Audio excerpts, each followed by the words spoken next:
Une chose est sûre, il n'y aura plus jamais de guerre de clochers entre Saint-Romain-sur-Gironde et Floirac. Et pour cause, les deux communes ont fusionné en 2018 et portent désormais le nom de Floirac. Depuis peu, cette église du XIIe siècle va pouvoir reprendre du service pour le plus grand bonheur du curé de la paroisse.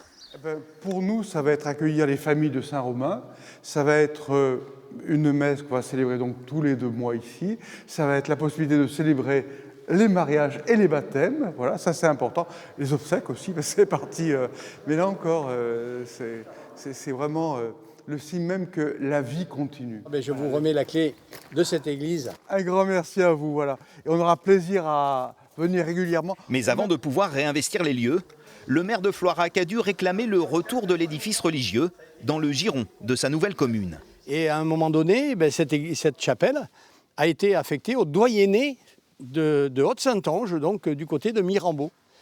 Et moi, je n'ai pas trouvé ça tout à fait logique, si vous voulez, puisqu'elle est quand même sur la commune de Floirac, depuis que Saint-Romain a fusionné.